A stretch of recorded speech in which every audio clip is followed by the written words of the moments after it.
Hi everybody, and welcome to another Mathas versus the Ladder video.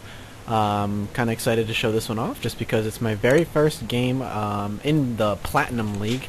And I have a few goals for Platinum League, but I'll get to that momentarily. This is going to be a Zerg versus Terran. I am going to be in the top right here of Tall Dream Altar, a great map to Macaron. And I was excited to play this game just because, again, it's my first game in the Platinum League. I was excited to see how I would fare against other players of reasonably same caliber. Even though I've been playing against them for a while, I don't know, I just kind of get excited to do that. This is going to be a much more relaxed Mathas vs. Ladder. I've had a very long day at work. I've had a long couple days at work. I believe I'm extractor tricking there. Yes, I do extractor trick there. So yeah, I'm going to sound a little bit relaxed. I'm just kind of sitting back, just kind of recounting this game as I watch it again for the second time. And a few things, like I said, I have a few goals here in the Platinum League, and they're just gameplay goals overall. One of which is to react better under what I personally would consider crisis situations. So, crisis management. I know one of my bigger flaws in this game is that when something happens that I would consider a crisis, like oh crap, if I don't do well here, I lose.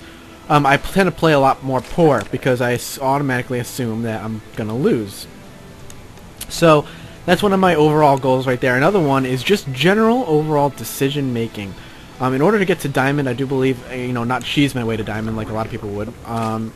I want to make better decisions. If I scout something out, I should know right then and there from whatever I see what the best route to go is. If I need to do a tech switch, if I should just upgrade, I should continue to macro.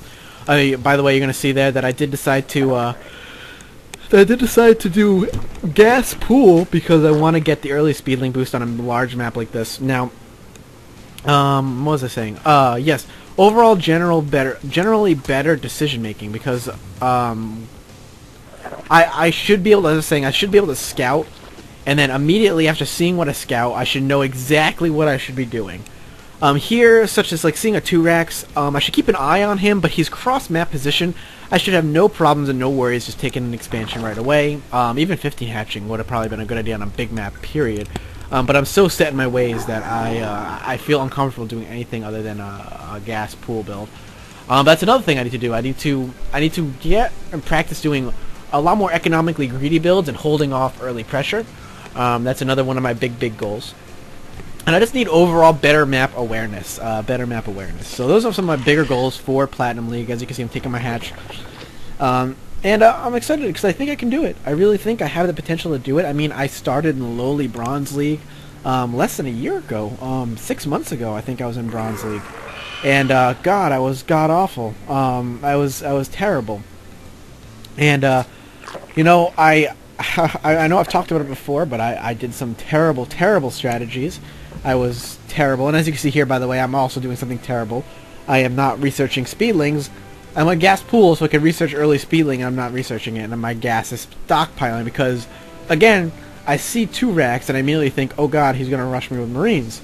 So I'm poking in here, I'm taking a look at what he's got, and I'm going to realize here in a minute that I should get my speedling upgraded, but as you can see, I'm dropping a Baneling nest first. I'm trying to get that Baneling upgrade there. My drone is being killed off. So those are some of my general overall goals. I do see 2-Rax there. I do immediately get worried. I drop one Spine Crawler. I drop a Baneling nest, which a Baneling nest and one Spine Crawler isn't bad. But here, I'm going to start pumping a few too many Zerglings, in my opinion. I do realize, I remember at one point that I kind of smacked myself and to go, oh crap, I forgot to do speedling. I can't quite remember when I did that, but I do. I can see I'm pumping out a ton of speedlings, and the problem with this is I'm not using my larva for drones, and there I go, finally getting that speedling upgrade. And I should be droning up. I mean, he hasn't pushed. I should have sent the Overlord to the middle of the map. I should feel fine. I am dropping a 4 Banelings here. Again, all these things, I'm overreacting here. I have way too many speedlings. I have I'm just way spending too many minerals in just straight up army, as opposed to droning. I should just move my Spine Crawler up to my expansion.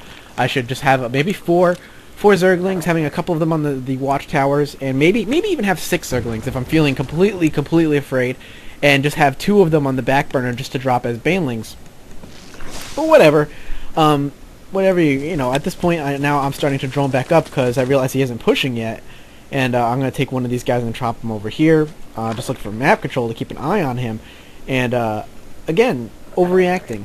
So again, it's gonna start a little slow now. Gonna slow down just a bit. I haven't seen him. He hasn't shown himself. I don't know what exactly he's up to. I'm trying to keep my minerals and my gas low. As you can see, it's very high. My minerals and gas are still higher than they should be.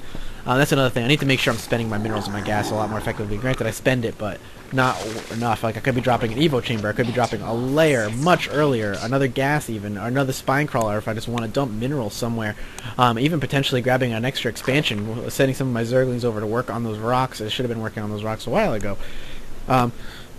Yeah, so I got one of my Zerglings. I'm sending it over just to keep an eye. I mean, I keep my gas and my minerals relatively low, but I mean, it's my opinion, they're still not low enough. They're in the 200s. That's a lot.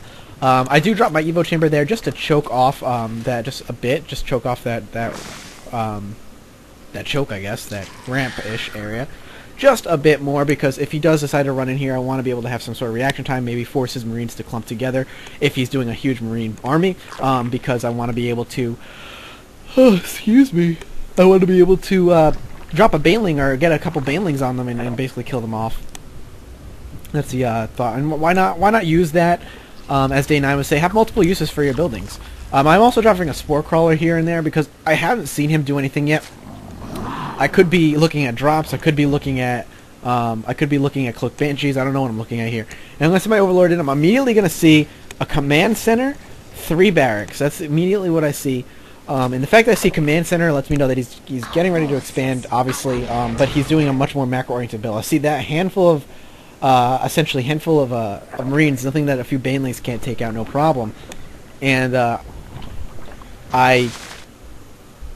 I feel a bit more comfortable. I feel more comfortable drone up. I'm going to get Baneling speed. I'm going to start teching up. I'm going to start spending a lot more of my gas. I'm dropping a Spire to get Mutas up and running as soon as I can. He does drop a scan there. I see he's scanning. I don't know what he scanned, but I know he is scanning. Did I just hear Hellions? I can't remember. I feel like I just heard Hellions, but I could be completely wrong. So getting gas, just droning up really hard at this point. I'm not going to worry too much about it. As you can see, I have a Zergling at his natural, so I just know when he moves out, know when he's getting ready to expand. I can prepare for it. Cross map on Tall Dream Altar is definitely more beneficial for me. I can definitely sit back, back her up. I feel good with these Zerglings. Even if I wanted to pump a couple more Zerglings, I probably could do so safely.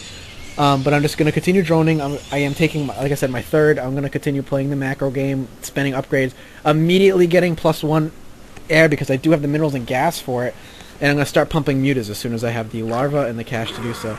Still no expansion, just keeping my Zergling there, getting a third queen for creep spread and potential air defense. I want to get the creep going. This is a big map, and I need to be able to move, and I need to have maneuverability around the map just to make sure. If I need to strike, bounce around, you know, whatever I got to do. And there's the +1 ground weapons are all set, and he's just actually moved out, so I assume he's going ready to take his expansion at this point. And I'm going to continue macroing. I know, I'm sorry, it's actually very slow watching me play this. And me even commentating, it's very difficult to make this very exciting because what's happening is we're both sitting back. The problem is, sitting back is going to be more beneficial for me than for anything else. And what's going to happen here in this game, and what I love, is that these mutas prove to be, at least for against this guy, prove to be way more cost-effective than they should be. And you'll see why when this game continues. When we start to see some action here, these mutas actually were probably some of the best things in the world. And I'm very excited. I'm going to continue pumping out mutas. I want to get a good chunk of mutalists out there. I have overlords popping. I need more overlords because I did get a little bit supply block there. Another goal I should be working on is just not supply blocking my ass. So I'm going to swing around back here. I'm going to see if I can get in and poke just a little bit. I do see a supply depot. I see an armor right there, and immediately I see 1, 2, 3, 4 freaking missile turrets already. So he's 5. There's 5 there. He has spent 500, I believe, minerals on missile turrets just from scanning and seeing my Spire. He has no idea how many I'm going to have. He has no idea how heavy into mutalists I plan on going. And he spends 500 minerals straight on on missile turrets, so my reaction is build Zerglings. He's spent a good chunk of minerals on building missile turrets, so I'm going to build Zerglings because they will be useless against Zerglings, and that'll benefit me. I'm grabbing my 4th pretty early. I'm actually feeling really good about grabbing this 4th. I feel like at this point that's actually really strong move because he has yet to push. I'm pretty sure he's only on 2 bases, and he's really worried about my Mutalisks, obviously, and I know I can harass him with my Mutalisks and keep him contained. I noticed that I have a lot of minerals to spare, so I'm going to drop an auxiliary hatchery just for the larva. He's dropping another scan on my main. I'm not quite sure what he knows I have at this point. I'm pretty sure he knows I have a 2nd, if not a 3rd. I don't know if he knows that I have a 4th. And I'm just, like I said, after popping all those Zerglings, I'm going to pop a bunch more Mutalisks. So I want to make sure, if I'm going to use Mutalisks, might as well make them useful. I can at least have map control, poke around, and at this point, I have no idea how heavily defended he is against Mutalisks. I know he has 5 in his main, but it just could be to ward off the original push, and I'm not sure if he plans on building a lot more. And like I said, I'm going for, right now, map control with all of those mutas, just to keep an eye on and tabs on things. I'm going to build another queen there. And I'm basically getting ready to make a push and do some massive harassing, and get ready for whatever it is he's doing. I'm checking for 3rds and 4ths and secret 3rds because with the Terrans, you just never know. They could have a secret 3rd, they could have a secret 4th with the ability to lift. I mean, granted, we all could, but I do have a Zergling down where a potential 3rd could be. I know he doesn't have it there, but I am going to be able to sneak up here, and I'm going to see that he's building some stuff, so I'm going to make some massive harassments, taking out a supply depot, forcing the cancel and killing them, forcing another cancel on the add-on, and as soon as I see those, as soon as I see all of those Marines, I back up and I start building Zerglings, because what's better against Marines than Banelings, and how do I make Banelings? I need Zerglings. So I feel like I'm completely in control of this game. At this point, I'm going to build a infestation pit just to get ready to go to Hive Tech. I don't plan on going infestations, though it wouldn't be a bad idea. Again, I just feel I have absolute domination right now, and I have complete control over how the game the game flow. So I'm just not worried about it. I'm not worried about it. I'm just going to continue playing and drop a creep tumor up on the top here. That's exactly what I sent those Zerglings up there for.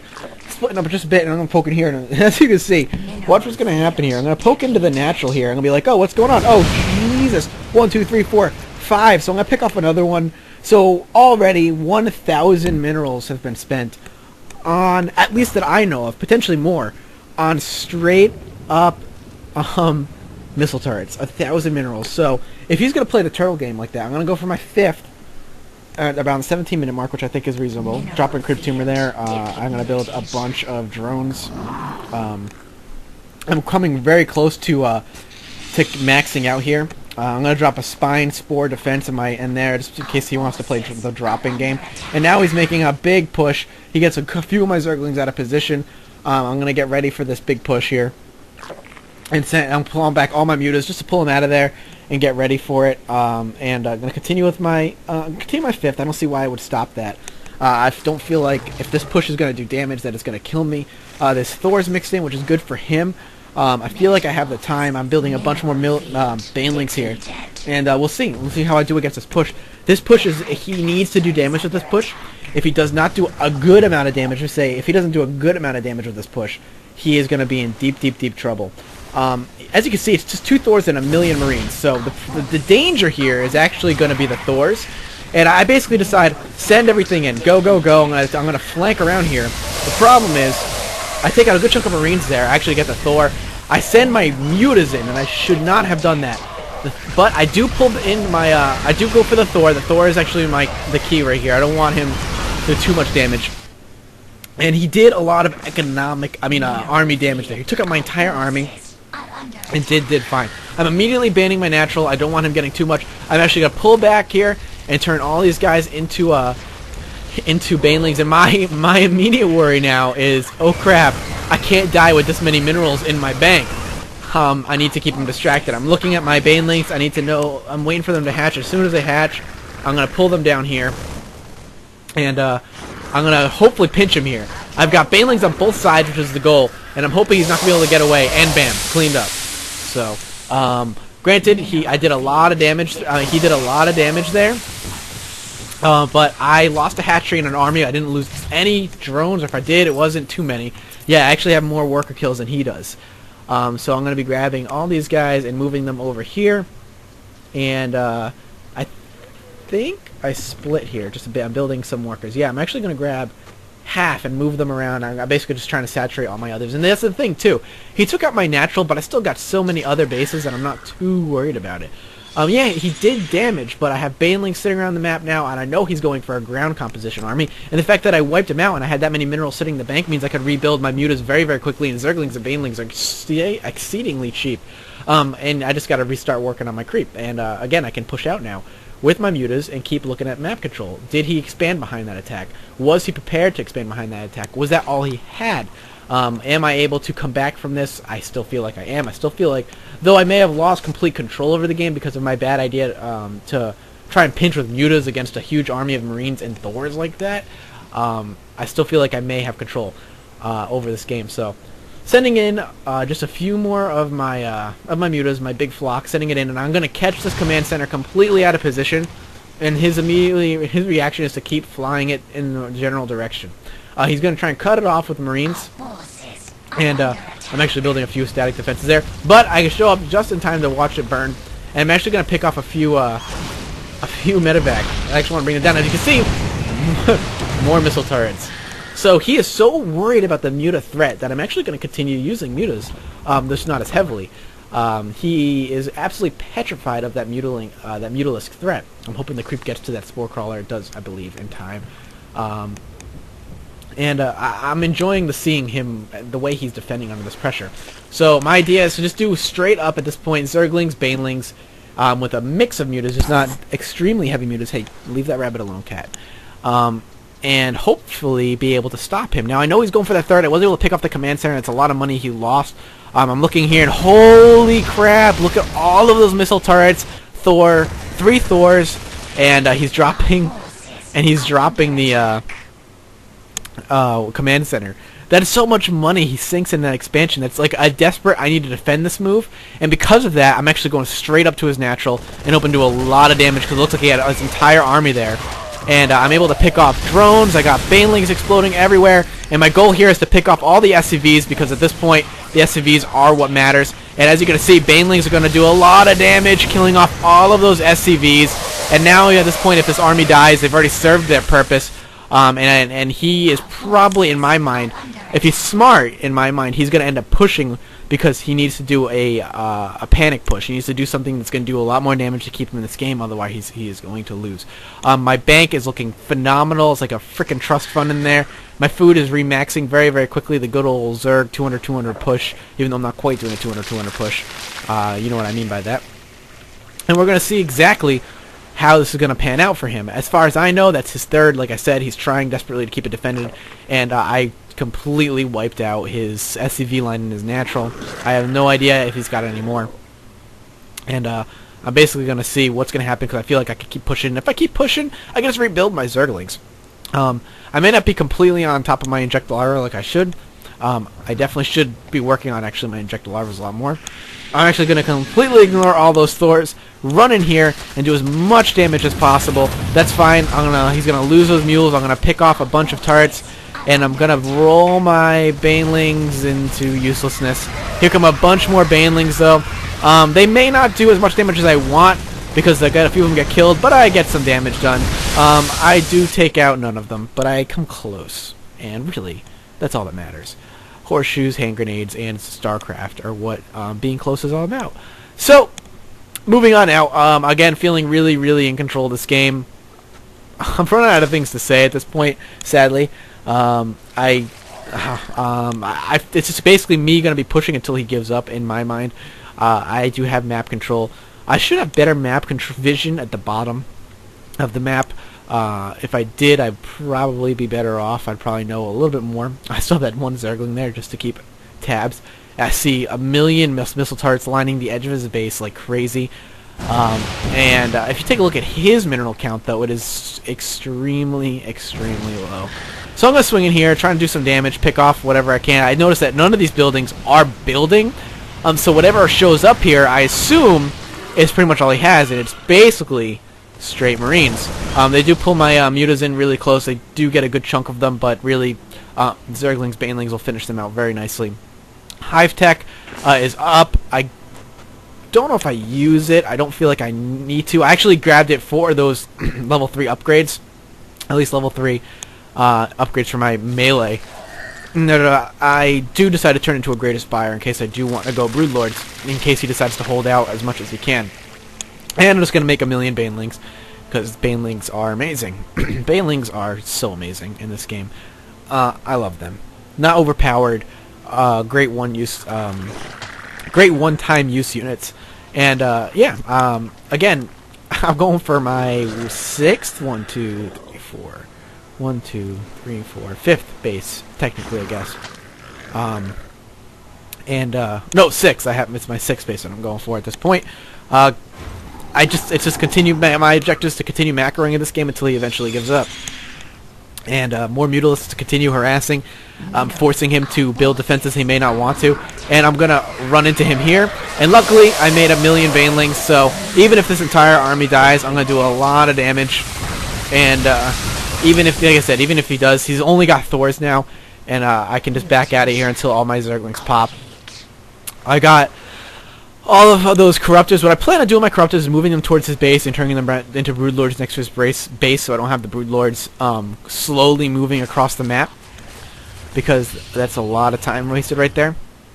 And he leaves the game. Oh, I forgot. That's how abruptly he left the game. And he leaves the game. He doesn't even push. Let me go to everyone, the everyman cam, and show you exactly what he has and exactly the amount of turrets he has. 1, 2, 3, 4. Look at this.